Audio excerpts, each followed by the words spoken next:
Dimanche le 6 mars, bienvenue en prenant votre café. Et aujourd'hui, je vous parle d'un building qui est sur le bord de tomber. Le Parti vert, les autres, ils existent. Ils existent. Hein? Manif contre tout, on va parler de ça. La petite vie, boy, hein? L'éthanol, la Russie et l'Ukraine, qu'est-ce qui se passe là-bas? Hey, j'ai des beaux insolites. La crypto, on va parler un peu de crypto. Le gel des loyers. Bon, une autre idée. Hein? Une autre idée. Le shopping cart theory, la théorie du panier d'épicerie. Parlez de ça ce matin. Hein? Tout d'abord, soyez-vous tranquillement. Faites un like. On va partir. Actualité vue par un entrepreneur.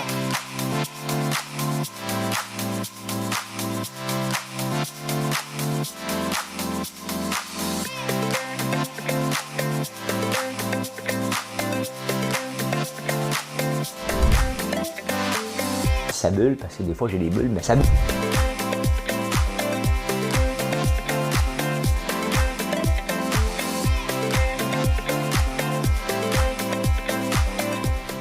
On va essayer de faire un spectacle.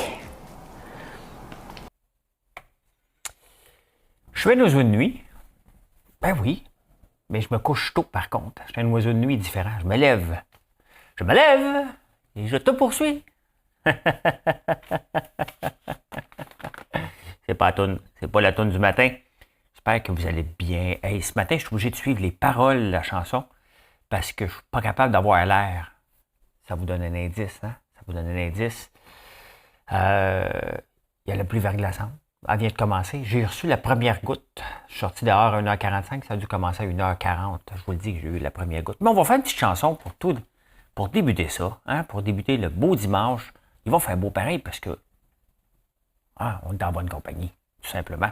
Et parce qu'on va décider, je suis comme le philosophe, là, on a décidé qu'on n'était pas être heureux. Hey, facile à dire, c'est un choix pareil. Hein? Ça dépend si tu payes des factures. Si tu payes des factures aujourd'hui, tu as le droit de ne pas être heureux. Allez, on passe ça, Madame Cahouette.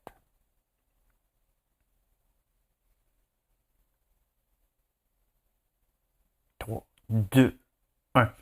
Bien sûr, j'ai eu d'autres certitudes. J'ai d'autres habitudes, vous allez reconnaître un jour, et d'autres que toi sont venus, les lèvres tendres et les mains nues, bien sûr. Bien sûr, j'ai murmuré leur nom, j'ai caressé leur front, et j'ai partagé leurs frissons. Attention, là vous allez reconnaître. Mais d'aventure en aventure, de train en train, de port en port, jamais encore, je te le jure, je n'ai pu oublier ton corps.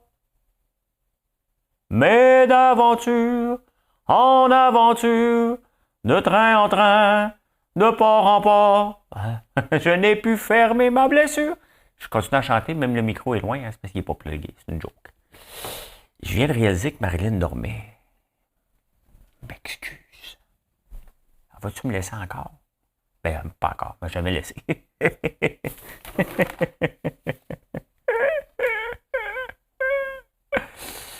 C'est des fois j'oublie.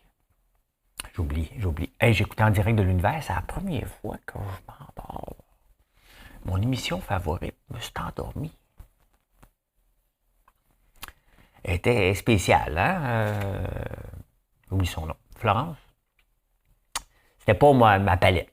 C'était pas ma palette de chansons. Je suis tombé endormi. Peut-être à cause du petit drink que j'ai fait. Marilyn a tellement aimé mon drink. J'ai fait 2 drinks hier. Hein? Un au popcorn, un à la barbe à papa. Et ça tombe bien, c'est parce que c'est ça qu'on vend. Hein? J'essaie de faire des drinks. Là, la prochaine étape, la semaine prochaine, je vais tester un drink à l'ail noir. Là, je me dis, man, t'es fou. Ben non, ça a l'air que c'est bon. Je vais vous trouver une recette. Le but, c'est de trouver des drinks avec ce qui se passe dans l'entreprise. Donc, voilà. Mais en direct de l'univers, je peux pas dire que, hey, c'était-tu bon? Hein? C'était bon, mais différent. Hein? Quand on dit c'est différent, c'est parce que, tu sais, il faut savoir l'apprécier.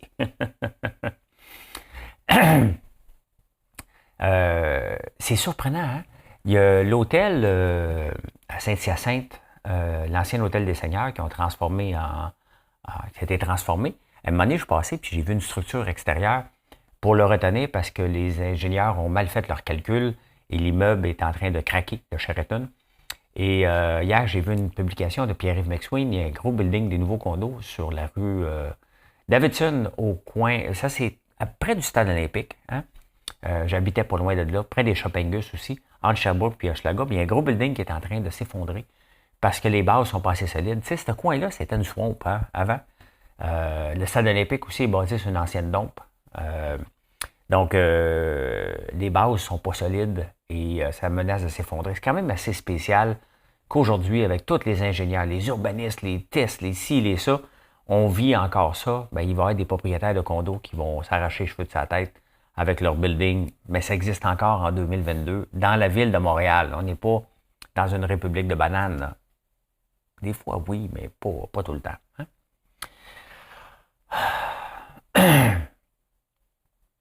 Tu sais, à un moment donné, on a eu Québec solidaire qui disait n'importe quoi. Ben, ils disent encore n'importe quoi, des fois, pour faire parler d'eux. D'ailleurs, j'en parle tantôt. Mais là, il y a le Parti vert. Quel parti? Ça existe encore pourquoi? Là? À un moment donné, ça existait parce que les autres partis se balançaient un peu de l'écologie et de la planète. Puis là, eux autres ont dit, OK, ça va être, on va gagner des élections. Puis là, il y a eu Elisabeth May. C'était qui l'autre avant? Il me semble qu'il y en avait un autre aussi.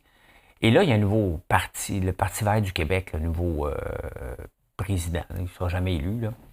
Lui, il écrit sur Twitter, il manquait d'attention. Fait que lui, il a décidé de dire que Poutine avait raison. Là, après ça, il s'est fait démolir. Il est venu dire, il a raison, mais peut-être pas comme vous pensez que je dis qu'il avait raison. Et honnêtement, là, juste au point de vue logique, là, mettons que tu penses que Poutine a raison d'aller attaquer l'Ukraine, dis-le pas à personne. Là, on n'est plus dans, la théorie du complot du vaccin 5G. Là, hein? On est ailleurs. Là.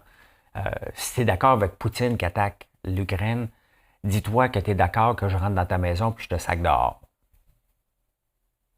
Ben, tu as déjà parlé contre moi une fois. Donc, j'ai le droit de rentrer dans ta maison et te mettre dehors pour te dire c'est à moi maintenant, cette maison-là. Hein? Je check tout le temps si je regarde la bonne caméra. Parce qu'ici, je m'amuse avec les caméras. Je me prends pour une centrale. Oui, bonjour, M. Lambert. Bonjour. Hein? Il y a une petite bulle qui vient de passer. Ben, il y a eu une manif en parlant de ça. Il y a eu une manif hier. Eux autres, d'après moi, Press Reader, il y a une cyberattaque. C'est l'application que j'utilise pour lire tous les journaux du monde. Mais je me trouve d'autres alternatives. Hein? Puis c'est toujours dangereux. Lorsque notre première source n'est pas... On est habitué à quelque chose, puis on dit OK, je vais continuer à payer 55$ par mois. Puis là, à un moment donné, pouf, elle n'est pas là, puis je continue à faire des nouvelles parce qu'il y a Twitter. Je vais directement sur les sites des différents journaux qui m'intéressaient, que j'ai connus grâce à Press Reader. Mais si Press Reader ne revient pas, à un moment donné, m'annuler mon abonnement. Là. Ils sont cyberattaques, puis ils ne veulent pas le dire. Mais c'est ça qui se passe. Là. Puis je ne suis pas le seul à l'utiliser. Il y a beaucoup de gens, là, la plupart des journaux, la plupart, pas toute la gang, sont là. Donc, il n'y a pas de source encore. Ils disent que tout est revenu à normal, mais ça fait 3 jours que c'est pas revenu à normal. Mais d'après moi, les manifestants n'ont pas le cadre. J'ai vu ça sur Twitter hier, j'ai trouvé ça drôle en maudit. Ils n'écoutent pas la TV. Les autres, ils ne savent pas que dans à peine une semaine, il n'y aura plus de mesures. Le port du masque va être retiré à la plupart. Et la mi-avril, il n'y en aura presque plus nulle part. Et que maintenant, on apprend à vivre avec la pandémie, puis le Omicron. Hein? Fait que ils savent pas. Ils n'ont pas écouté le cadre. Ils n'ont pas écouté. Fait qu'ils sont allés bloquer toute l'autoroute un peu partout. Tu sais, honnêtement, là, ils manifestent pourquoi? Oui, mais là, ça s'en vient. Oui, mais nous autres, on voulait que ça vienne avant. Donc, on n'est pas content que ça s'en vienne. On voulait que ça arrive avant. Sincèrement, là. Hein? Sincèrement, avec ce qui se passe en Ukraine, on ne parle pas du Yémen. On ne parle pas d'autres pays parce que pour nous autres, on ne les connaît pas, ces pays-là. L'Ukraine, on le connaît parce que c'est mon tournesol. Hein? Le tournesol n'a pas besoin d'une boussole. Je disais quoi? Hein? Ouais. Fait que, tu sais, honnêtement, avec ce qui se passe en Ukraine en ce moment, qui est vraiment Parce que ce qui se passe en Ukraine, si le coucou à Poutine décide de péter le bouton nucléaire, ben ça se peut que ça nous affecte hein, ici. Et est-ce qu'on s'en va vers une troisième guerre mondiale? Honnêtement, des incompris qui vont bloquer l'autoroute pour que le gouvernement les écoute en ce moment. Tu sais, des fois, il faut se garder une petite gêne. Là, tu sais, des fois, tu dis, ouais, là, je vais aller parler de ça. Puis il arrive quelque chose de plus grave. Tu sais, tu fais comme, ouais, je vais attendre un peu. Je vais attendre un peu. En tout cas, hein, ils ont dû avoir du fun. Ils ont dû avoir du fun. Tu sais. J'en avais vu hier sur l'autoroute qui se promenait avec des drapeaux. Tu sais. Coudonc. Avez-vous écouté La Petite Vie hier? Marilyn, elle aime ça. Elle les connaît toutes par cœur. Elle connaît les répliques. Là. Elle préfère... comment ça s'appelait cette émission-là, donc, avec Goujon? Tous pour un. Elle préfère Tous pour un de La Petite Vie, Marilyn. Hier, et pas là, l'appropriation culturelle, je me demande comment ça se fait Radio-Canada n'a pas marqué ceci n'était pas enregistré hier. Hein? Normand Brathwaite qui parle avec un accent, les Indiens, les plumes, taparnouche. Ça a changé la vie en 10 ans à peu près, hein? 10-15 ans, ça a changé. J'ai écouté ça. Pas avec un malaise, avec un fourré. Ça, hey boy, comment on était lousse dans le temps. Hein? On pouvait se permettre à peu près n'importe quoi. Et c'était correct, mais plus maintenant. Vous savez, il y a quelques années, le gouvernement américain avait demandé qu'on rajoute de l'éthanol dans l'essence jusqu'à une proportion de 10 à 15 puis il est obligé de le réduire parce qu'il avait créé une famine à travers le monde, parce que le maïs, techniquement, est destiné à nourrir le monde et non pas à alimenter des autos. Mais là, plus qu'il y a eu un boom et c'était plus payant d'envoyer pour les autos, bien, il a retiré ça un peu. Et là, ça revient tranquillement, l'éthanol de plus en plus présent et on utilise le maïs. Le problème, c'est que c'est aussi polluant que le pétrole. Parce qu'il faut le faire pousser, il faut mettre de l'engrais, donc on passe avec des tracteurs. Hein? Et le coût ne vaut pas la chandelle, tout simplement. Puis, en plus de ça, on enlève une denrée. Les terres devraient rester des terres pour nourrir les gens. Mais on veut être vert. On veut être vert à tout prix. Donc, on cherche. Mais tu sais, le problème, et pourquoi le pétrole est encore là de nos jours? Pourquoi le charbon est encore là? Tout simplement parce que c'est des sources d'énergie faciles. On va vers la facilité. Et dès qu'on veut se compliquer la vie, bien, il y a un coût à payer parce qu'il faut l'extraire, il faut le transformer. Tandis que l'autre est déjà presque transformé. Le charbon, on le prend, on le chauffe directement. Le pétrole, il faut le raffiner. Mais je ne dis pas qu'il faut être comme ça. Non, loin de là, il faut continuer la recherche. Mais à date, l'éthanol, à part juste d'avoir un sticker vert à la pompe, n'est pas aussi vert qu'on pensait. Mais ça, c'était assez évident que c'était pour être comme ça. Hein?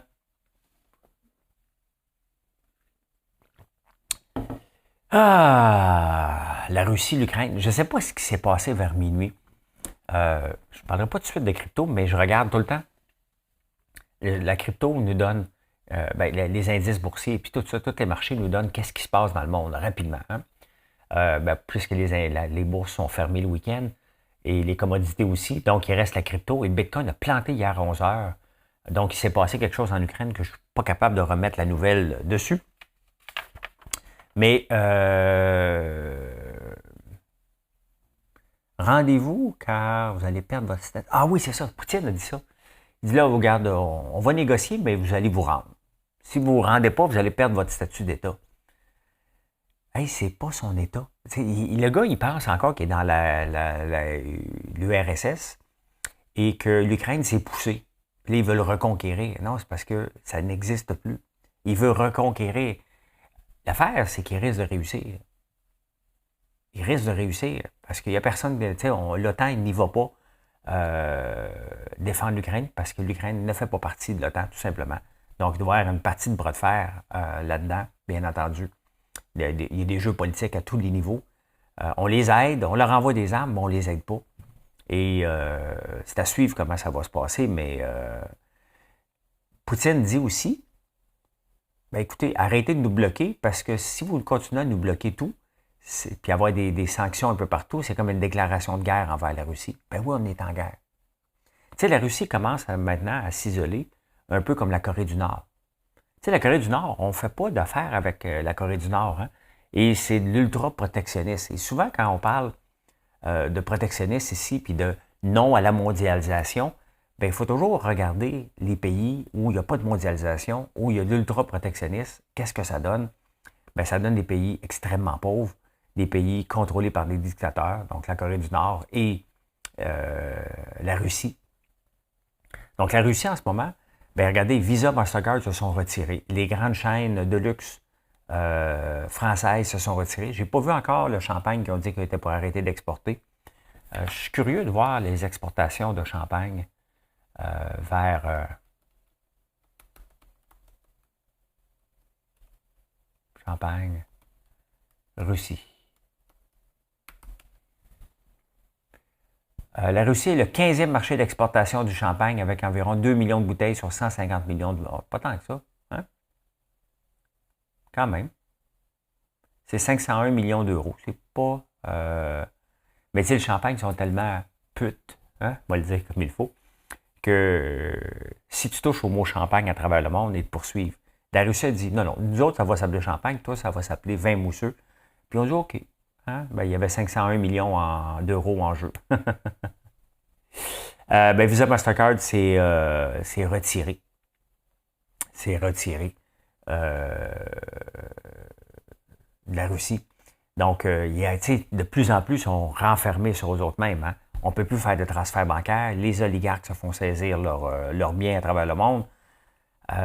Mais ils s'en balancent, Poutine. Hein? Il s'en balance, mais il y a une réserve d'or que la Chine est prête à acheter. Et lui, il s'en fout d'appauvrir son peuple. C'est son ego. Hein?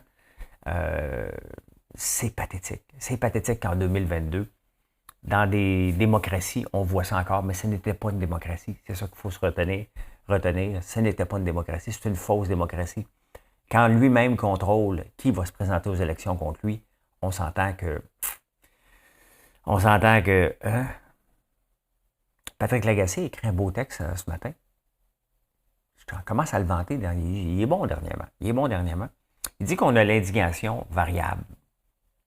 Tu sais, ce qui se passe en Ukraine, c'est comme proche de nous. C'est un pays qui nous ressemble et on fait affaire avec l'Ukraine. Entre autres, ils font du tournesol. Comment tu peux pas aimer un pays qui fait des tournesols? Hein? Mais ce qui se passe au Yémen, on n'en parle pas, puis c'est encore pire depuis des décennies.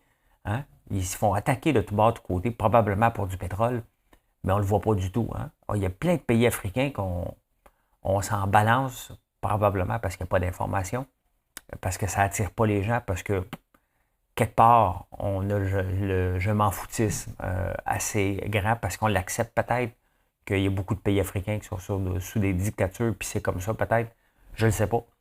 Mais ce qui se passe définitivement en Ukraine, on ne l'accepte pas. Hein? Puis il y a un président sympathique. L'affaire, c'est que certains pays africains, leur président est souvent des fausses démocraties. Et c'est peut-être pour ça. C'est peut-être pour ça qu'on s'en balance un peu plus. Ça n'enlève rien. Hein? Ça n'enlève rien. Mais j'ai hâte de voir ce qui va se passer au fil des mois avec la Russie. À quel moment? Tu sais, mettons quelqu'un aurait une Lada aujourd'hui, là, hein, qui était populaire. Hey, il serait gênant en tabarnouche de se promener avec. Hein? Il serait gênant en maudit. Mais c'est ça. Dans le temps, il y avait des tracteurs Zatar. Quand mon père, on avait juste un tracteur, puis je disais, achète-en donc un autre, tu sais, fais un chèque, quand j'étais petit, parce que j'en voulais un autre. Je voulais un 4 roues motrices, moi. Et les moins chers étaient des Zatar. Je pensais que ça venait de la Russie. Non, ça vient de République tchèque. République tchèque. Mais c'est pas beau. C'est pas beau ce qui se passe. Il faut se le dire, là, c'est vraiment d'une tristesse inouïe, puis c'est pas demain la veille que ça va se régler. Là. Il ne peut pas abandonner. Il ne peut pas reculer. Il faut qu'il gagne, Poutine. S'il a décidé de se lancer là-dedans, c'est qu'il savait qu'il fallait qu'il se rende jusqu'au bout, puis il s'en balance. Il va se rendre jusqu'au bout. C'est quoi le bout? Que l'Ukraine va se plier et se joindre à la Russie? Ça serait d'une tristesse inouïe pour la démocratie mondiale. Mais bon, on va voir. Hein? Aïe, insolite! Combien vous pensez que les Américains font de miles avec leur auto chaque année? Hein? 2,6 trillions de miles. Donc, ça c'est 1 mile, c'est 2,2 km. C'est ça? 1,6. Donc, c'est à peu près 3,5 trillions de kilomètres. C'est énorme, hein? Donc, on aime notre char. On aime ça faire un tour de char le dimanche. Hein? Dans les nôtres. En 1950, le taux de naissance par 1000 était de 36,9. Donc, 36,9 bébés par 1000 têtes de pipe. Ça m'a fait rire cette semaine, le mot tête de pipe, si vous avez suivi, m'avez suivi toute la semaine. En 2000, on était rendu à 21. 2020, 17,5. 2050, donc 2020, c'est là, 17,5. On a la moitié moins de bébés par mile, par tête de pipe, et par 1000 têtes de pipe. Et en 2050, on va être rendu à 14,6. Quand même, hein? Ben, mon ordi faisait des free games. J'en ai un troisième parce que c'est dimanche. J'aime ça trouver des petites nouvelles comme ça.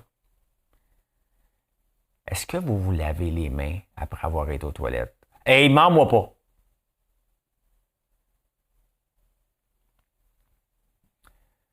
« 8 personnes sur 10 se lavent pas les mains. Seulement 20% des gens se lavent les mains. C'est 2 sur 10, c'est ça. Moi, je me lave, puis je baisse le bol. Mon frère, quand il vient ici, il baisse pas le bol. Je sais qu'il est venu dans la semaine.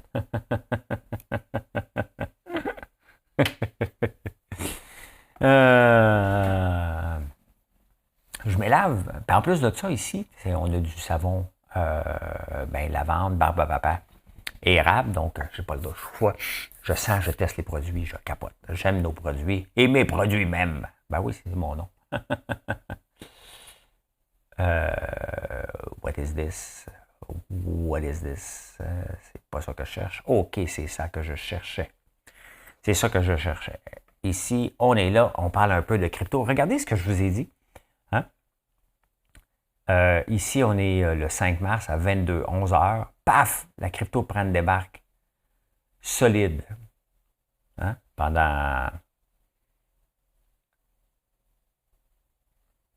Ben, écoute, ça se passe en 11 heures, ça débarque, ça se maintient et là, ça remonte en flèche. Donc, il y a eu presque une demi-heure où il s'est passé quelque chose hier soir que je ne le sais pas. Mais c'est un bon baromètre et ça a amené tout le monde dans le rouge. Regardez, tout est rouge en ce moment. À part Baby Doge, il n'y a pas grand... Ben, c'est pas toutes les cryptos, là. C'est une bonne partie des cryptos que je suis, les plus grands, ou ceux qui m'intéressent. Mais il n'y a pas grand-chose de vert. Je suis tombé sur un article ce matin. Tu sais, quand on est en crypto, on paye aussi des impôts. Hein? Il y a aussi des impôts à payer. Et puis là, ça repart vers le bas un peu. Il y a beaucoup d'instabilité, beaucoup d'insécurité avec ça. Et c'est comme ça. Mais on le voit que ça réagit rapidement. Rapidement, là, dès qu'une nouvelle, ça part vers le haut ou vers le bas, immédiatement. Moi, je ne comprends pas c'est qui ces gens-là qui vendent dès qu'il y a une nouvelle. Moi, je ne vends pas aux nouvelles. T'sais? Je vais vendre avant, mais de réagir aussi rapidement que ça, je me demande c'est qui. 14% des Canadiens détiennent de la crypto ou ont déjà détenu de la crypto et c'est imposable comme le reste. Hein? Comme le reste des autres placements qu'on fait, que ce soit la bourse. Donc, c'est soit un revenu d'entreprise ou un gain en capital. That's it, c'est la même chose. Essayez pas de vous en sortir. Vous allez pas... ça va pas fonctionner. Donc, c'est ça. Il ne se passe pas grand-chose en crypto cette nuit. Bien, il s'est passé quelque chose, mais c'est ça, il faudrait que je revoie la nouvelle. Je n'ai pas été capable de retrouver qu'est-ce qui s'est passé. C'est sûr que c'est une rencontre avec Poutine et qui est tombé probablement, c'est un des villes où le cessez-le-feu n'a pas fonctionné, le Maniolu, quelque chose comme ça. L'autre place que je regarde souvent, c'est d'autres places où pour regarder la crypto, c'est Dex Screener. Et là, c'est un peu plus bas. C'est des cryptos qui ne sont pas sur les échanges, que je suis ici, qui ne sont pas sur les échanges normaux. Puis on peut voir des variations de 24% dans une journée ou de moins 22%. C'est ça aussi la crypto. Hein? C'est des swings très, très, très élevés. Tu espères avoir celui qui va avoir 22% d'augmentation. Mais c'est comme ça, ça fait partie du deal d'être là. Oh, je vais prendre une gorgée d'eau.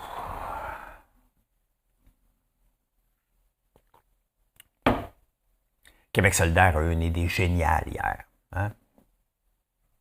Tu sais, eux autres, là, ils regardent.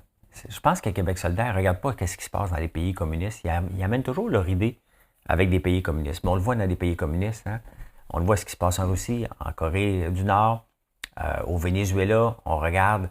Et techniquement, on ne devrait pas prendre exemple sur ce genre de pays-là. Donc, Québec solidaire, je sais que ça fait tilter les gens, mais c'est ça pareil. Ils n'amènent que des idées de nationalisation et de contrôle de A à Z. Bien, leur dernière idée hier, c'était de contrôler les loyers. Hein?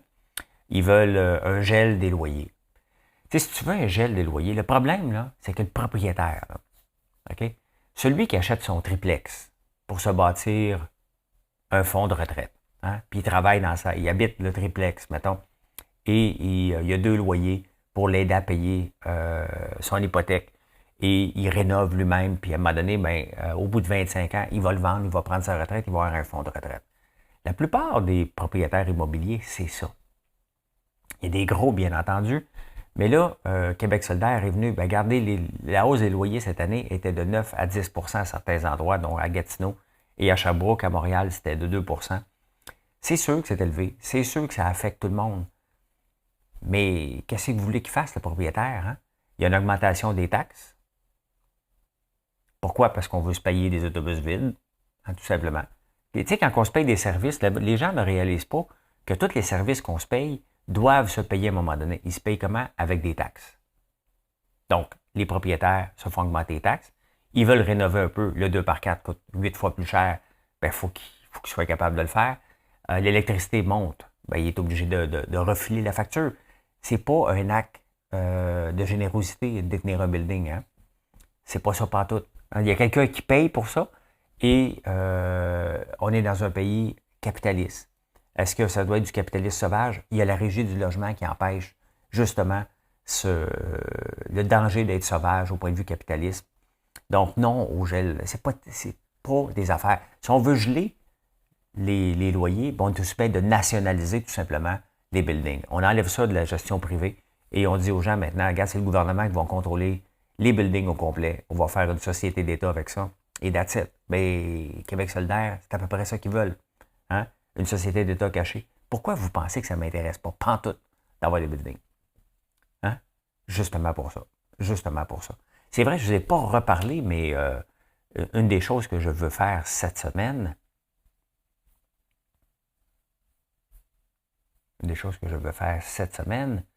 c'est tester. Je vais vous le remontrer. Je l'avais déjà montré. C'est en crypto de pouvoir acheter des parties de loyer avec un minimum de 50 $ et d'avoir un retour sur investissement de 19,6. Donc ça, je veux tester ça cette semaine. Je vais vous en reparler. Mais ça, tu peux l'acheter puis tu peux le revendre puis pousser quand tu veux. C'est lofty.ay. Bien entendu, quand je parle de crypto et de placement financier, ce ne sont pas des recommandations. Hein? Et je vais essayer avec 50$. On s'entend que je ne suis pas en train de dire je vais mettre 500 000 là-dedans, loin de là, mais je déteste l'immobilier pour ce genre. Il y a trop de règles. Et quand je vois un Québec solidaire qui va te faire passer encore le propriétaire comme un maudit bandit, eux autres, là, ce qu'ils veulent, là, c'est de passer le plus de monde possible pour des profiteurs et des bandits, hein, pour être capable de tout nationaliser. La beauté, hein, si c'est la beauté de la chose, c'est que la gauche, mondialement, n'a pas la cote. Donc, Québec solidaire l'a pas non plus. Et on a plus l'extrême droite que la cote, ce qui est encore plus dangereux. Le problème avec gel des loyers, okay, la seule façon que tu peux régler une augmentation de loyer, c'est que tu dis à ton locataire, je vais rénover, bye. Hein? Là, tu rénoves un peu, tu mets 2x4 de plus. Là, après ça, tu peux monter le loyer comme tu veux. Hein? C'est ça qui va arriver. Si les gens ne sont pas capables de le monter d'une façon, ils vont le monter de l'autre façon. Tu ne peux pas contrôler constamment. Regardez, je vais vous donner un exemple là, que les gens n'aimeront pas. Les producteurs de sirop d'érable. Hein? Ils ont leur quota ici, ils ne sont pas capables d'en avoir d'autres. Fait qu'est-ce qu'ils font? Ils achètent des terres, des terres au Vermont puis au Nouveau-Brunswick. Puis après ça, ils rendent ce sirop-là au Québec par la grande porte parce qu'on a le droit. Et ça fait moins de quotas, ça fait moins de sirop d'érable pour les quotas, d'augmentation de quotas au Québec parce qu'on s'autosuffit. Techniquement, on a assez. Quand on aura pas assez, si ça était contrôlé, bien c'est ça. Quand on veut contrôler, les gens qui veulent prendre l'expansion, ils disent, ben écoute, je ne peux plus grandir ici, il n'y a pas de quota, je n'ai pas gagné au tirage, je vais aller acheter des terres ailleurs. Ça se passe sous nos yeux, là, ça. Là. Puis c'est légal, puis c'est bien correct, je ferais la même chose. Tu sais. La shopping cart théorie. Connaissez-vous ça? Je suis tombé sur un article dans la presse, mais j'ai été fouillé, puis il y a des articles à pu finir. Combien de fois ça vous arrive, vous autres, vous arrivez pour vous stationner dans votre supermarché, puis il y a une place de disponible près de la porte. Il y a quelqu'un qui a laissé son maudit panier là. Faites-vous partie de ceux qui laissent leur panier là, hein? Ben, ça se peut que si tu ne te laves pas les mains, il n'y a pas une étude qui dit ça, là, mais puisque 25% des gens ne retournent pas leur panier d'épicerie. Quand même, hein? Et là, il y a la théorie de savoir-vivre, hein? Et être capable de s'auto-gérer. Parce que, un coup qu'on a terminé le panier d'épicerie, on peut le laisser d'être là. Mais si tu prends l'action d'aller le porter, hein, c'est que tu es capable de t'auto-gérer. Donc, une grande théorie qui s'étudie maintenant dans les universités. Le panier d'épicerie, en passant, c'était créé en 1930. Mais il fait partie des expositions maintenant. Mais, ouais, moi, ça m'énerve. Moi aussi, ça m'énerve d'aller le reporter. Hein. J'ai le goût, des fois, de le sacrer là. Je me dis, moi, faire comme tout le monde. Ben, pas comme tout le monde, comme 25% des gens.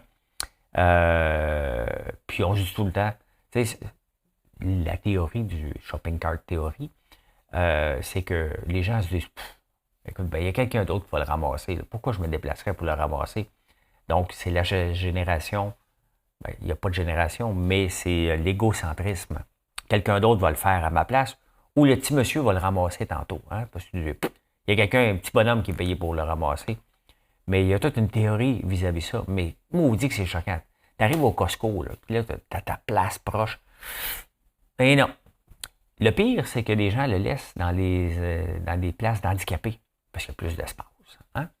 Ben, au New Jersey, puis au Missouri, je pense, il y a des amendes de 250 à 500 $, si tu laisses traîner ton panier d'épicerie.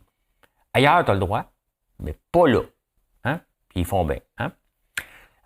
Donc, auto-gérer, ça me fait penser à Rita Baga. Hein? Rita Baga disait tout le temps « Gère-toi les choses! » Fait que, c'est ça. Gère-toi, ramasse ton panier d'épicerie, tabarnouche. Hein? Arrêtez d'être égocentrique.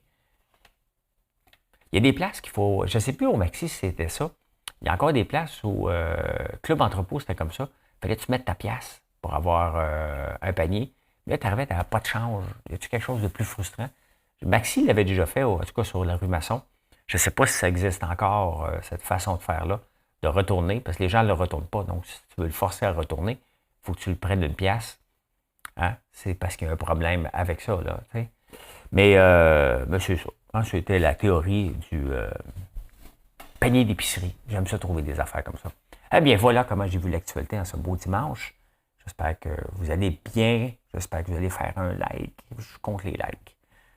Tu es aimé aujourd'hui. C'est comme ça qu'on détermine l'amour ou l'appréciation que vous avez eue. Juste appuyer sur le bouton like. Seulement 10% des gens le font. Hein?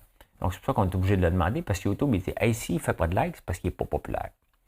Aujourd'hui, qu'est-ce qu'on fait? N'oubliez pas d'aller, on va le remettre sur la page Facebook. N'oubliez pas d'aller compter les boîtes d'érable.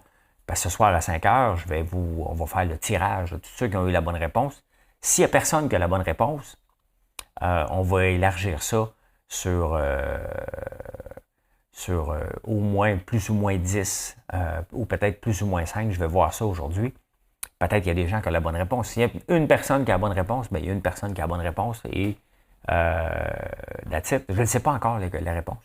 Donc, on va le compter tantôt. Hey, bonne journée. Merci d'être là. Bye.